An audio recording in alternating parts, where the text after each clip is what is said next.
Before we begin, this episode contains some offensive language and descriptions of violence. It may not be appropriate for all listeners.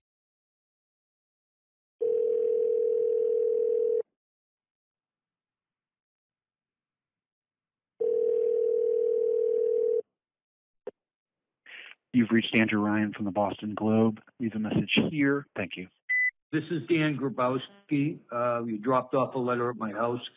I just have to let you know that I have no faith in journalism any longer. I know what's going to happen. You're going to make Willie Bennett a hero, just like they made George Floyd a hero. Last year, retired state trooper Dan Grabowski left this message on my colleague Andrew's cell phone. There's no check and balance at all on our federal government that's out of control, completely out of control, destroying America.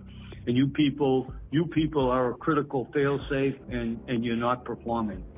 Andrew reached out to Grabowski because he was one of the emergency dispatchers who took Chuck Stewart's 911 call on the night of the shooting. That night, we were on duty, myself, Senior Dispatcher Jack Moran, and Gary McLaughlin. This is Grabowski telling a TV interviewer all about the call. Mr. Stewart lost consciousness and faded out. He blanked out on us. At that time, I heard a siren in the background. Grabowski told the interviewer that it was his idea to use the sirens to locate Stewart's car. And then Boston flooded that sector with cruisers, and it was probably less than a minute before they found the blue Toyota that we were looking for with the victims in it. Dan Grabowski's involvement in the Stewart case didn't end there. In reporting this podcast, the Globe team and I uncovered a whole lot of new information, including this. Trooper Dan Grabowski was told, long before Chuck's suicide, that Chuck was behind it all. And Grabowski appears to have done little to nothing with that tip. If Grabowski had pushed it, if the police department acted on it, well, this could have changed the whole case, could have changed history. That tip came in while officers were ripping through Mission Hill, frisking scores of Black and Latino men, and before police zeroed in on Willie Bennett as the prime suspect. We wanted to ask Grabowski about it, but it became pretty clear that he wasn't taking questions. You're a disgrace. I'm sorry that I had to relay this but it just infuriates me because I know what you're after. Grabowski eventually helped lead the Massachusetts State Police Force. He retired as a major, which is a very high-ranking position. In fact, when I covered the State House, I used to see Grabowski almost every day because he ran the governor's security detail. Now, he's pretty unfiltered. Now Boston wants to make Willie Bennett the hero, who is another piece of trash that's been terrorizing people and polluting people with drugs his whole life. Grabowski had thoughts on a lot of other matters, too. You look at the Mueller investigation, Hillary's email, Loretta Lynch on the tarmac, Stewart impeachment, Hunter Biden's laptop, money to favored group, the IRS scandal with Lois Lerner, guns to Mexico, border security, fentanyl crisis, human trafficking, destroying Texas, COVID autocracy. It just goes on and on and on. And you people question nothing. For about 8 months, Grabowski bombarded Andrew with daily insults. Some of the texts were childish, like the time he called Andrew a smelly coward. Other times, they were scary, like on Christmas morning, when Grabowski called him a disgrace to America, or later suggested Andrew kill himself. Everybody knows right from wrong. Everybody. And then throw in black TV, the propaganda. Like the 6% of good black people are the ones on TV with a beautiful home, 2 Labrador retrievers, when really their behavior and their track record is atrocious. It's propaganda. Have a great day.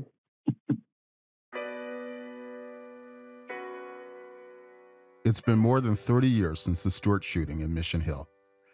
And aside from a few panels and commissions, the story Boston has told itself about this case has largely remained unchanged. It's cemented in books, documentaries, movies, and songs, and it almost always goes the same way. This content is like catnip for the true crime genre. The Dead Wives Club, next Sunday at 8 on HLN. The investigation was on the cusp of indicting Willie Bennett, but a shocking bombshell was about to blow everything up. The gist is always this. Chuck was a psychopathic manipulator. He planned the near-perfect crime. He fooled everyone, including the police. What else were detectives supposed to do? This mythology, that everyone was duped, has been seemingly set in stone. But our team of investigative reporters at the Globe, well, we had the sense that there was more to this story. So we've been digging for 2 years, making calls, combing through dusty records. I mean, we were afraid that somebody was going to take the file away. Rows and rows and rows of manila folders that get progressively older the further back you go. And so what we were faced with was just taking photos of every single page, which was, I mean, thousands and thousands of pages. We've been knocking on hundreds of doors, traveling thousands of miles to talk to key players. We are in Revere. A canoe launch parking lot in Danvers. Mass and Cass. It's kind of like Boston's version of Skid Row. Brookfield, New Hampshire. Mission Hill. Back in Revere. I had to go down to Atlanta, actually. We are in Riverdale, Maryland, just outside Washington, D.C.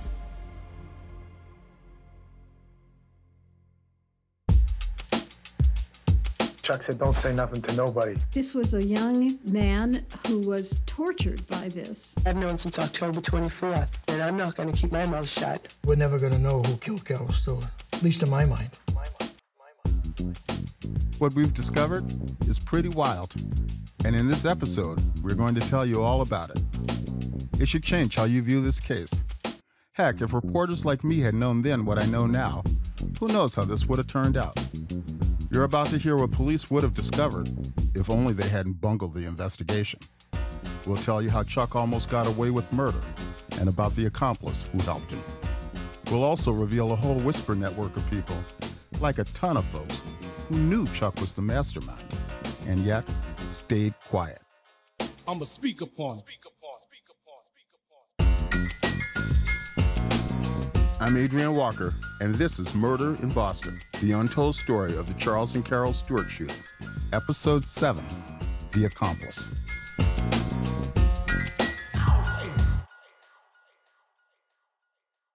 It turns out that Trooper Grabowski wasn't the only officer who could have steered the investigation in a different direction. Get this. The very first Boston police detectives assigned to the case suspected Chuck from the start. My name is Robert F. Ahern, A-H-E-A-R-N. I'm a Boston Police Detective assigned to the Homicide Unit. Present is Robert T. Tinlin, T-I-N-L-I-N.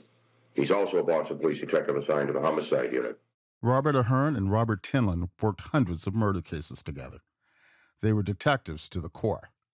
They even had an autographed picture of Columbo, the famous TV gumshoe, hanging in their office. Ahern and Tinlin were inseparable, Bob and Bob. Colleagues called them the two Bobbies. My father was considered by people like to be more on the quiet side. And Bob Ahern was definitely more the outgoing type and kind of a hot ticket, you know?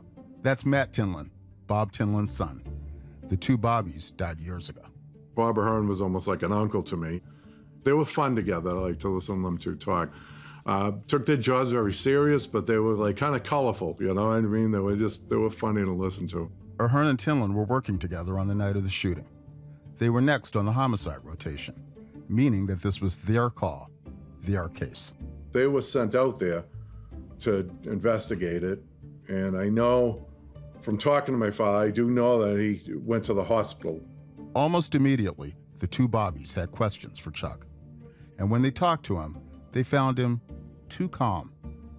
We know what the pair were thinking because we got our hands on Ahern's grand jury testimony. He wasn't acting as a person that just got shot and saw his wife get shot. You're hearing my colleague giving voice to Ahern's statements made under oath. Ahern described a Columbo moment they had when they left Chuck's room. I asked Bob, I said, does he remind you of anybody? And Bob says, yeah, and we both said at the same time, John Jenks. That's from another case we had, that we had to go to a hospital and interview a so-called victim. And it turned out that it was a self-inflicted gunshot wound, and he did kill somebody in the combat zone. So we both thought he was acting the same way as this John Jenks. John Jenks was a cop who had staged his own shooting in 1983 after he robbed and killed a man in Boston's red light district. Jenks shot himself to cover up the crime, but he was caught anyway. Tinlin talked about it with his son. I do remember he saying something to the effect like he was full of shit, talking about Stewart. The story did not jive with him from the beginning. There were other parts of Chuck's story that didn't line up. Just as a reminder, Chuck called 911 at 8:43 p.m. on a Monday night in late October. He said that he was lost in Mission Hill, that it was pitch dark, and that there was no one around. But Bob and Bob wondered, how was Chuck so lost? He had just left the hospital and was only a couple blocks away. Why didn't he just drive back in that direction? And how was there no one around to ask for help? On 3 different nights, Ahern took his own car out to Mission Hill, drove the same route, and played the 911 recording on his tape deck. He found that Chuck's details were off. There were people regularly out on the streets at that hour, and it wasn't as dark outside as Chuck had described. Another thing that didn't check out. Chuck claimed that he didn't get a great look at their attacker because the dome light in his Toyota Cressida didn't turn on when the carjacker jumped in. I went and I tried that door in his car myself. I must have done it 100 times, and the light came on every time. But when I questioned him on that, he said that he had turned the light off. Even the car's back seat, where Chuck and Carol's alleged attacker sat, it just seemed too clean. The story didn't add up. But police brass had already written off Chuck as a suspect. They had settled on the black man in a tracksuit. And that's when the 2 Bobbies got bigfooted, and police officials put another detective on the case. 1, 2, 3, 4, 5. You know, Peter O'Malley, I'm a detective in the homicide unit. Remember Detective Peter O'Malley interrogating teenagers Eric and Derek? O'Malley took over the case from the 2 Bobbies. He became the lead detective. And that's when the investigation went in a different direction. More than a year after Chuck's death, Ahern was called in front of a federal grand jury that was looking into the shooting. And at some point, were you discouraged at all from pursuing Charles Stewart as a suspect? Not in so many words, but yes, I became discouraged. And why was that? I didn't like the direction of the investigation. Okay, tell us why. Because I still had a hunch that Charles Stewart did it. Well, what was there to prevent you from pursuing Charles Stewart as a suspect? It was almost like the investigation was taken out of my hands. The Bobbies never played much of a role after that. And Bobby Tinlin's son says the outcome haunted his father for the rest of his life. Because it was hard to listen, he said, for people knocking the police department over it, knowing that, things could have been different. He was really upset about how they handled it. It was ridiculous, you know? He was always just said that, they should have let them do their job, you know? They would have had them. And imagine that, if they allowed them to do it, none of this would have happened. So this all begs the question, what would have happened if Tinlin and Ahern kept pursuing Chuck as a suspect? If their skepticism drove the investigation, what would they have found? Well, plenty. First off, they would have found much of Chuck's life was a facade. He was telling lies even back when Chuck and Carol worked together at the Driftwood restaurant. He told her he had a scholarship to play football for Brown University, but dropped out because of his bad knee. Not true. He never even went there, and the school didn't offer football scholarships. Chuck played the doting husband, but he'd also been staying out late on Friday nights, pursuing another young blonde coworker, in addition to the one he'd flirted with in elevators. The biggest fiction? Chuck pretending to be an excited dad-to-be. Turns out he didn't want to be a father and didn't want Carol to stay home with the baby. Carol's pregnancy put his dreams of opening a restaurant on the back burner. He hated the idea of having a kid so much that even before their first birthing class, he was plotting to have her killed.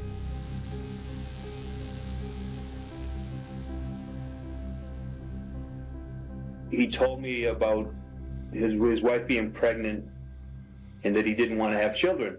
David McLean was one of Chuck's oldest friends. Chuck was the best man at his wedding. About a month and a half before Carol's murder, The two pals had a conversation in a restaurant parking lot. McClain told police about the conversation, but only after Chuck died. He said that he had argued with his wife when she first became pregnant for a few weeks, and that he saw something in her that he never saw before. Was an attitude where she had the upper hand in the relationship. And that's when he told me that he wanted to kill his wife. She had the upper hand. Chuck couldn't stand not being the one in control. And having a baby, he added, would complicate things. My reaction was disbelief. I mean, they dated for 4 years, and they've been married for 4 years. But he was all business in his demeanor, as far as he wasn't thinking. And did he say how he wanted to kill his wife? No. Okay. He was grasping at ideas, and he was hoping to involve a third party. If he was hoping that I knew somebody or that I could help have it arranged. McClain told Chuck he couldn't help him. So, a couple weeks later, Chuck turned to his little brother. Things like that happen to a lot of people, and you just never think it's going to happen to you, and it's reality right to the face, you know? And that's just the way it is. At the time of the shooting, Chuck's youngest brother, Matthew, was 23, living with his parents, juggling small jobs. For most of his life, Matthew had been chasing Chuck's shadow. The Driftwood restaurant where Carol and Chuck met, Matthew worked in the back as a dishwasher. Some people described him as the runt of the litter, unpolished, shaggy-haired, a bit of a screw-up. So perhaps it wasn't surprising when Chuck, the Golden Stewart boy, needed someone to help him get rid of his wife, he turned to Matthew. First of all, Matt, is your brother Charles Stewart? Yes. Here's what Matthew told police the night before Chuck jumped off the Tobin Bridge. It's what prompted Chuck's suicide, and the police interview you're about to hear is Matthew's version of events. You have a story you'd like to tell us, Matt? Matthew told the cops Chuck was planning an insurance scam. The brothers were going to fake a robbery. Carol's jewelry would go missing. Then Chuck would file a claim, and voila, an easy payout. He wanted to do this thing in town where all I had to do was drive up to him and he'd throw me a bag, and I'd just drive off. Matthew's job was to get rid of the loot. In return, he'd be paid up to $10,000. I got there early, about 8 o'clock. I went into a store because I remember they said, you know, maybe you should get gloves. You know, you don't want to be handling this, you know.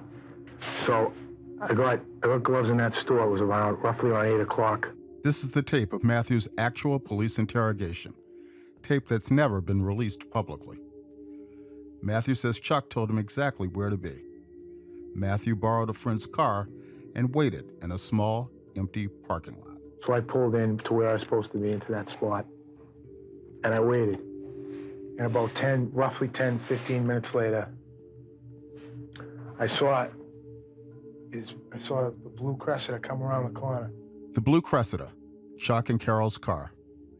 As it came around the corner toward him, Matthew said he saw something in the car, on the seat next to Chuck. And I definitely saw something in the passenger side. I couldn't definitely say it was a person, but it was something about the size of that was covered. It was a pile of something, it looked like. A pile of something.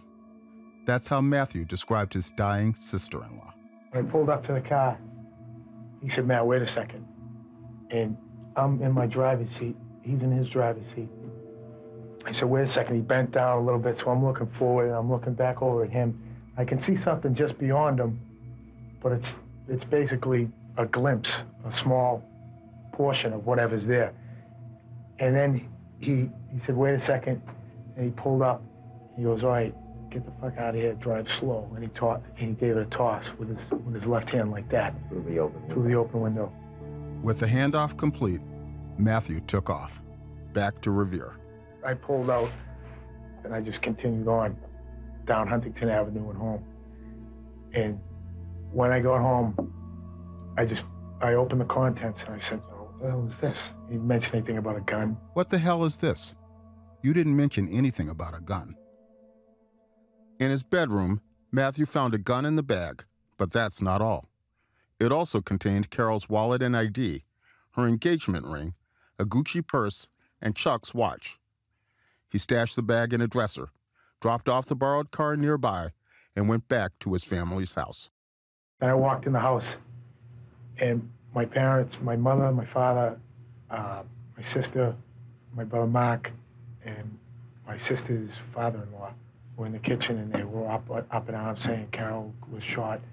And she's in critical condition, and Chuck's in stable condition. And so I'm like, oh, Jesus Christ, what the hell did he get himself into? But Matthew didn't say anything to his family about where he'd just been.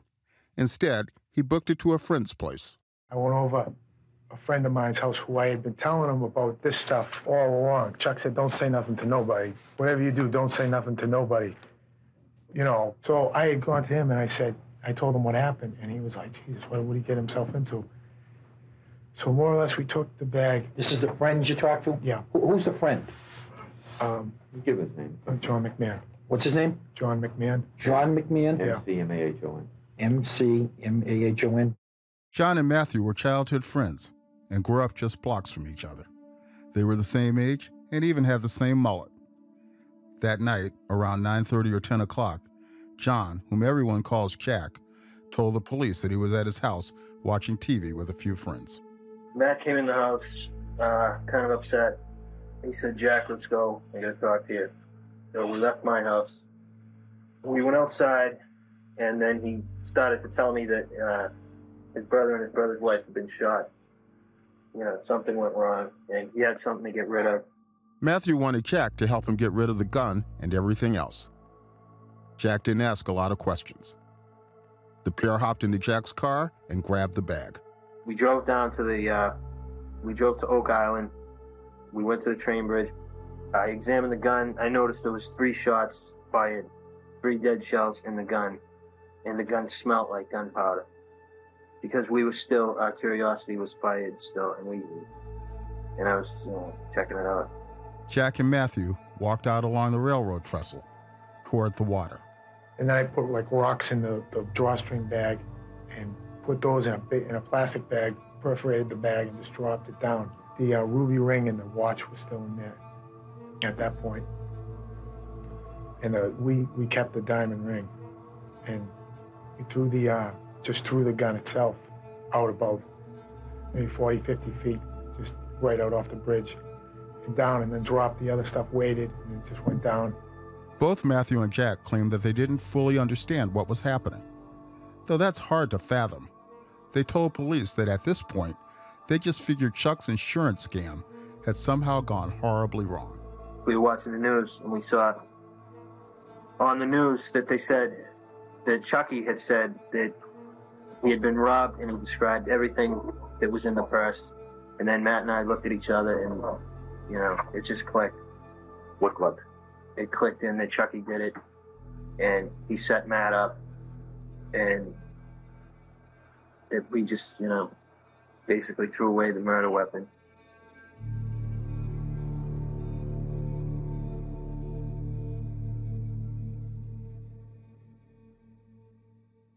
For 2.5 months, the city was in hysterics. Mission Hill was being ransacked, and in that time, Chuck had picked Willie Bennett out of a lineup, and Willie's fate seemed sealed. And for 2.5 months, Matthew and Jack kept this secret from the police. They may not have told detectives what they knew, but they certainly talked to others. The morning after the killing, Matthew called his on-again, off-again girlfriend, Janet Monteforte, and told her to pick him up. They drove to a convenience store and bought a Boston Herald, the one with that awful image of Carol and Chuck on the cover. He said, I have to tell you something. He was being really mysterious, and I asked him, what? He said, just drive. So we're driving, and he proceeded to tell me that Chuck killed Carol. Chuck Stewart killed Carol Stewart. We were driving on Broadway Revere, and as soon as he said it, I said, I don't want to hear it. And then, naturally, I wanted to hear it. Matthew only told her the full story after breakfast, about planning the insurance scam, taking the bag, seeing that pile in the front seat. Matthew told me that he saw something next to Chuck, but it had no silhouette, it had no hair. He didn't think it was a person. He thought it was a duffel bag. He didn't know exactly what Chuck was up to. But Janet didn't go to the police. Instead, she told her parents, her sister, her friends, and some of her co-workers. Jack McMahon talked too. Within days, his parents knew. His dad's girlfriend, his brother, and his brother's girlfriend. They all knew. And the game of telephone just went on, spreading far and wide. We know this because we got our hands on police files in which these friends and relatives confessed to knowing the whole time. A sun-filled morning masked the darkness of this autumn day. Carol Stewart is buried. By the time of Carol's funeral, at least 11 people knew that Chuck's story was bogus. None of them went to the authorities. One of the 11 was another Stewart brother, Michael. I did look up to my brother Chucky. He was a very good athlete. He always had a decent job, always had a nice car, nice clothes. My mother used to say, why can't I be more like him? Michael heard everything about the shooting from Matthew, but it wouldn't have come as a surprise because, get this, Chuck had asked Michael to help him kill Carol too, just a few weeks before she turned up dead. And yet, Michael said nothing to detectives. Michael would later claim that he didn't fully understand what Chuck was proposing.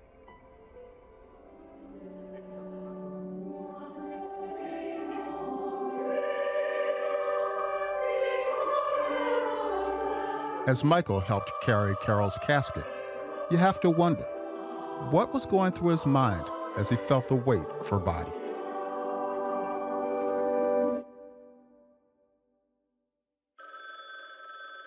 About a week after the shooting, this game of telephone finally led to someone who told the cops. Chuck's high school buddy, He told me that he didn't want to have children. David McLean, told his brother, who told a friend, who called a state trooper to pass on the tip. That trooper? You're a disgrace. It just infuriates me because I know where you're after. Dan Grabowski. Yup, that Dan Grabowski. I just have to let you know that I have no faith in journalism any longer. McLean's brother later told a grand jury that he and his pal straight out told Grabowski that Chuck was behind the shooting. And Grabowski just never called back. But they didn't give up. The pair reached out to another officer who passed the tip along to Robert Ahern. Ahern pursued the lead and called David McLean. But David told Ahern that he didn't know anything and didn't want to talk. So there you have it. One of the best potential leads in the case dried up. It took until December, the month Willie Bennett was plucked from a police lineup, for people to inch towards telling detectives the truth. Michael Stewart told Matthew Stewart that he couldn't take it anymore, that he was going to tell Mark Stewart, okay? Michael went to Mark Stewart, told him what had happened. Mark is the second youngest Stewart brother. He found out about Chuck's role in the murder around New Year's Day, 1990. And he's one of the siblings who pushed for Matthew to come clean. We know about this because Matthew's girlfriend, Janet, told police about what happened. The family held a flurry of meetings. I said, you can't push this under the rug. I said, because now I'm involved. And she's wrapped up in it too. At least that's what the family's lawyer told her. He said, well, let me ask you something. How long have you known? I said, I've known since October 24th. I said, and I'm not going to keep my mouth shut.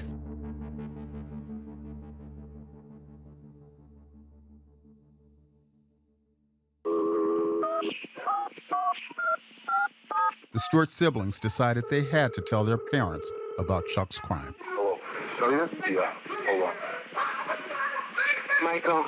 This extraordinary moment is captured on tape because Michael Stewart, a firefighter, talked from the firehouse on a recorded line. What's going to happen? We're going to tell Mom and Dad. It's hard to hear, but Shelley, one of the Stewart sisters, tells them they're going to break the news to Mom and Dad. We're going to tell them we know that Chuck was involved. We're not going to say that he killed her. They want to tell their parents that they know Chuck was involved. They just don't want to say that he killed Carol. I know, Mike. Get ready. Okay, we're all together, Mike. Who's there? Mark and Steven here, and coming over, and Nasa coming over. Macy don't know? Nasa is another sister. Nasa doesn't know yet. Oh, Christ. Okay? All right, I'll get out, I guess. All right. Maria wants to go, too. Tell her to come. You guys gotta be here soon, though. All right. Like within 10 minutes. All right. All right. Bye. Bye.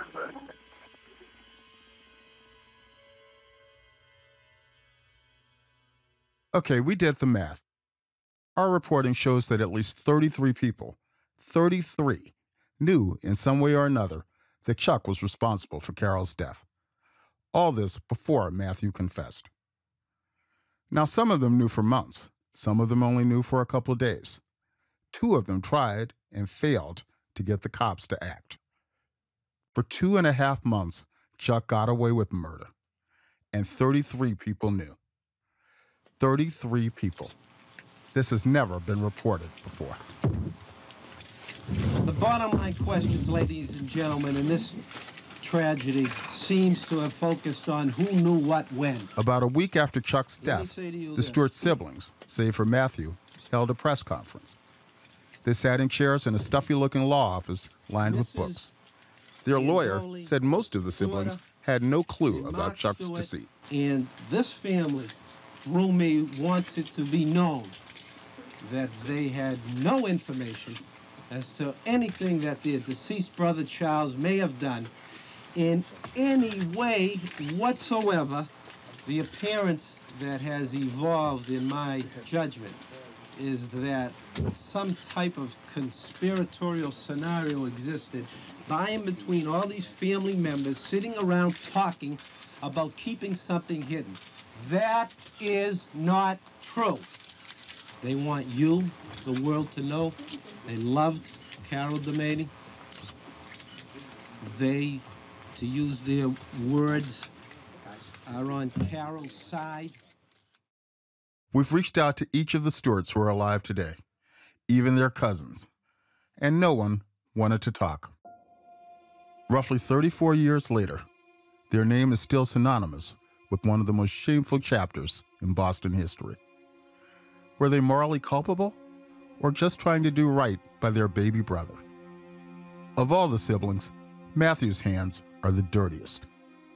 Many see him as a villain, but some see his legacy quite differently. Matthew Stewart was one of the few heroes in this. Former TV reporter Jack Harper. If you give him the benefit of the doubt, he was the brother who went along with it initially, got rid of the gun and the stolen stuff, but at least he had a conscience down the road. He finally said something, and he had the stones to go talk. Matthew Stewart's lawyer, Nancy Gertner.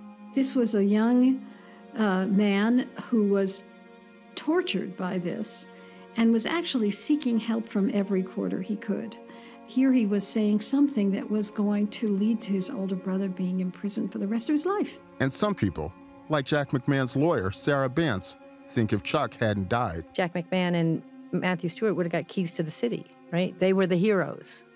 It wasn't until the political backlash from everything that happened into Mission Hill that, you know, the feelings, it was like, oh, somebody's going to pay. Someone's going to pay. Matthew always maintained that he was a bit player in Chuck's insurance scam, helping to facilitate the heist of his sister-in-law's jewelry, all part of a plot to make some easy cash. Matthew swore he didn't know Carol was dead until he saw the news reports later that night. But pretty early into our reporting, we started to have our doubts. What was Matthew's deal? We started by retracing Matthew and Jack's steps.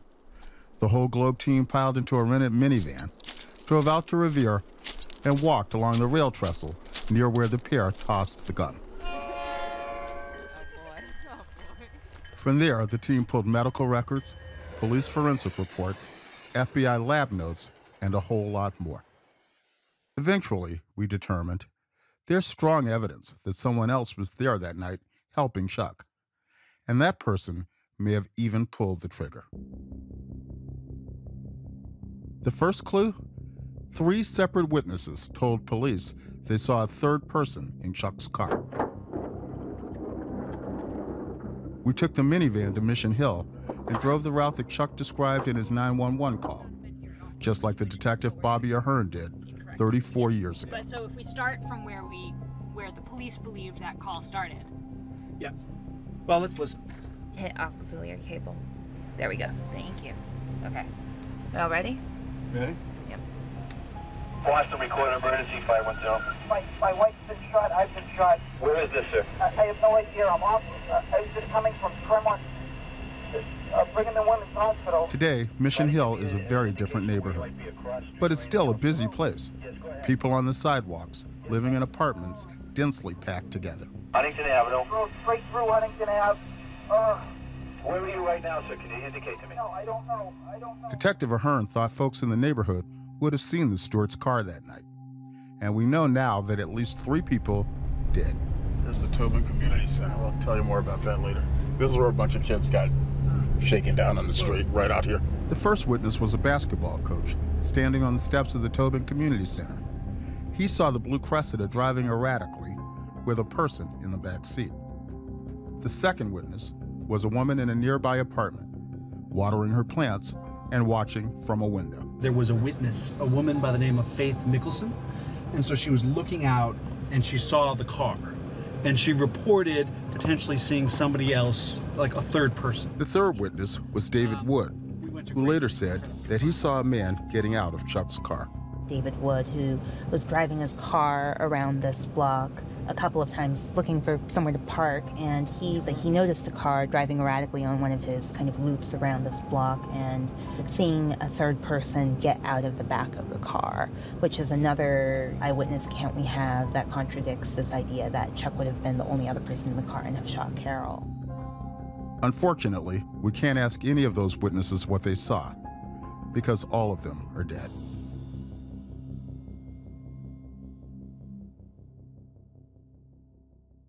So there's the 3 witnesses. That's a start. Now, let's talk about the ballistics. This much is clear. There were 3 shots fired in the car that night. 1 bullet entered the back of Carol's head. Police found another bullet lodged in the ceiling of the car. A 3rd bullet left a wound in Chuck's lower back. It traveled upwards and tore through his liver and intestines. I did not believe that I was a self-inflicted wound. And that was my opinion, and that's my personal opinion, and I will leave it at that. The Boston trauma surgeon who operated on Chuck that night had served in Vietnam. Dr. Erwin Hirsch had seen thousands of gunshot wounds before. And looking at Chuck's fresh bullet wound, minutes after the shooting, Hirsch thought there was no way it could have been self-inflicted. Someone else had to have shot Chuck. Hirsch's opinion had big ramifications. After all, it was one of the reasons police didn't take a closer look at Chuck. Hirsch passed away many years ago, but we found 2 other surgeons who treated Chuck as well. They both agreed with Hirsch's assessment. But where Hirsch thought Chuck was the victim of a gunman, the hospital's chief surgical resident said he and others in the unit thought Chuck's story didn't make sense. I didn't think that Charles had shot himself. So if he didn't shoot himself, then who did? Dr. Fred Millam spent countless hours around Chuck and the Stewart family. He not only examined Chuck's guts, he also watched Chuck's behavior in the weeks after the shooting. Oftentimes, I was the only physician that he saw during the day because we kept the other people out. During those visits, Millam picked up some weird vibes. In a recent interview, the doctor cited patient confidentiality laws, saying there's a limit to what he can share. But given everything he saw back then, he's confident today in saying who he thinks shot Chuck. Well, the reporting and what seemed to be the facts and evidence was that the brother was in the car. I'm pretty sure Carol DeMady didn't do it. So, seemed like a reasonable conclusion to reach. It's my opinion based on facts that everybody has. I think that the brother probably did the shooting. But I've always thought that since I saw them dragging Charles's body out of the harbor. That was Matthew. Of course. So, let's put this together. Number 1. 3 witnesses say there was a third person in or near the car before the shooting. Number 2. 3 of the doctors who worked on Chuck said there was no way he could have shot himself. Number 3. Matthew acknowledged that he was there in Mission Hill around the time Carol was killed. He conspired with his brother Chuck and helped get rid of the gun. And number 4. Matthew helped bury the truth for at least 2.5 months. When he did confess, it's not clear he told the whole truth. The evidence we uncovered suggests Matthew may have been a lot more complicit. For example, the lead prosecutor, the person who knew this case better than almost anyone, he seemed to think the same thing. We got our hands on grand jury testimony that's never been widely available until now. The transcripts include statements made under oath by Francis O'Meara of the DA's office. O'Meara said he was sure that someone else was there for the shooting, and that it could only have been one of 2 people. Quote, "There's no question in my mind, none whatsoever, that there was a third person on St. Alphonsus Street that night, and it's either Matthew Stewart or Willie Bennett. There's absolutely no question in my mind." There you have it, the sworn testimony of the lead prosecutor. Of the hundreds of people we've talked to, no one, save for a few cops, believes Willie was the shooter. So then, why wasn't Matthew implicated in the killing? We sought out the person who could answer that, Francis O'Meara. When my colleagues went to his house in late 2022, the retired prosecutor suggested it was better to let sleeping dogs lie. But O'Meara hadn't changed his mind. Unfortunately, he died a few months later.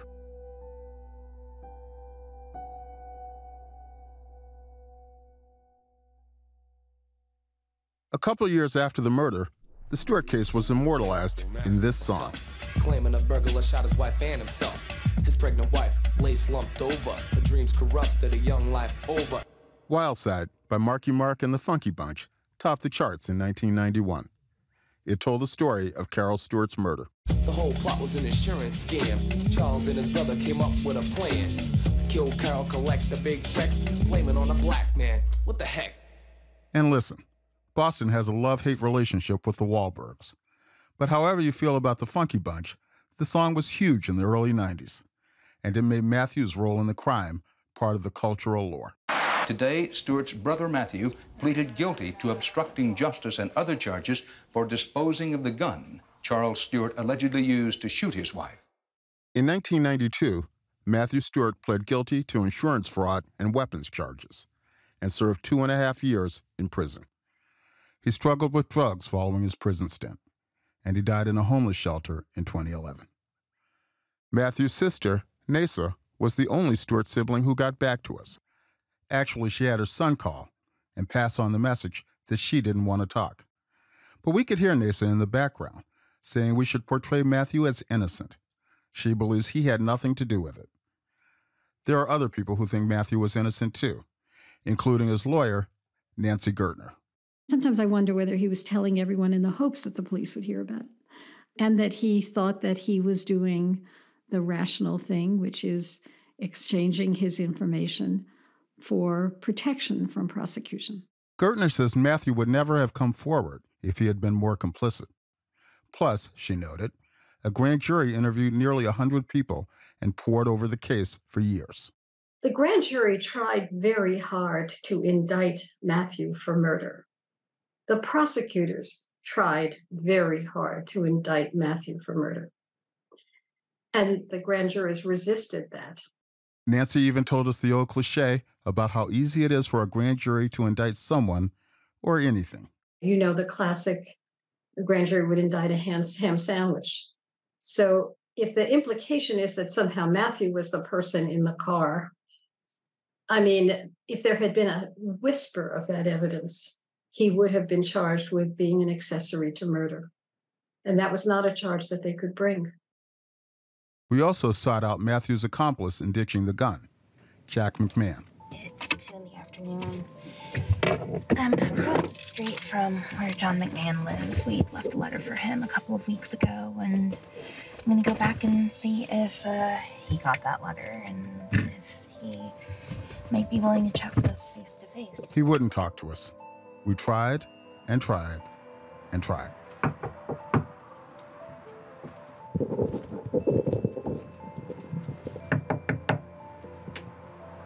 Yeah, no luck. All right. I'm leaving a letter. So that's another letter at Jack McMahon's house. McMahon served a year in prison and hasn't talked publicly about the case since. After all this, we still tried to settle this once and for all. We reached out to an independent forensic consultant. But after reviewing our files and countless conversations, he unfortunately couldn't provide us with any kind of definitive answer. Lewis Gordon. He certainly could have shot himself. He certainly could have been shot by someone else. We just don't have enough information to reach a conclusion, one way or the other.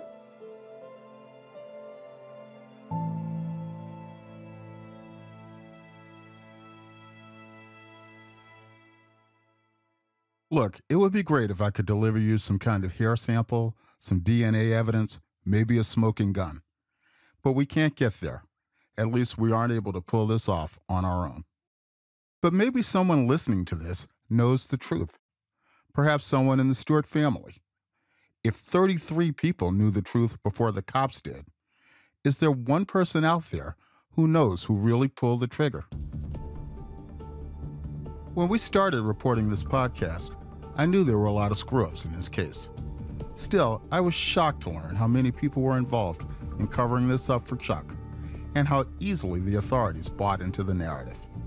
Heck, the media did too. I've been agonizing over these failures for years. The way the media fueled public hysteria, the way it created the sense that someone had to be caught quickly. We helped create this. And it's time we owned up to it. We were feeling pressure to break the story. Like every morning, the senior editors on my team, we met and we used to say to each other, whoever can break the story is going to win a Pulitzer Prize. I consider it the biggest failure of my entire 27-year journalistic career. I think the media bought it hook, line, and sinker. We were guilty, for sure. Man, it's been a long time. It's really weird thinking back on this stuff, and I'm almost surprised how kind of still angry I am about some of it. That's on the next episode of Murder in Boston. I'm a speak upon. Murder in Boston, the untold story of the Charles and Carol Stewart shooting, is presented by the Boston Globe and HBO Documentary Films. This podcast was reported and written by Globe journalists Evan Allen, Elizabeth Coe, Andrew Ryan, and me, your host, Associate Editor Adrian Walker. The project was led and also co-written by Assistant Managing Editor Brendan McCarthy and the Globe's Head of Audio, Kristen Nelson. Nelson served as Senior Producer. Melissa Rosales is the Associate Producer. Our theme music is Speak Upon It by Boston's own Ed O.G. Reza Daya is our sound designer. Voiceover direction by Athena Karkanis. Research from Jeremiah Mannion. Fact-checking by Matt Mahoney. Thank you to my Boston Globe colleagues, Travis Anderson and Chris Hooks, for lending us their voices in this episode. The Globe's executive editor is Nancy Barnes. Thanks to former Globies Brian McGrory and Scott Allen, and to Boston Globe Media CEO Linda Henry. Additional interviews and audio courtesy of Jason Hayer and Little Room Films. Special thanks to Michael Gluckstadt and Allison Cohen on the HBO podcast team. The HBO documentary series Murder in Boston, Roots, Rampage, and Reckoning is available to stream on Max.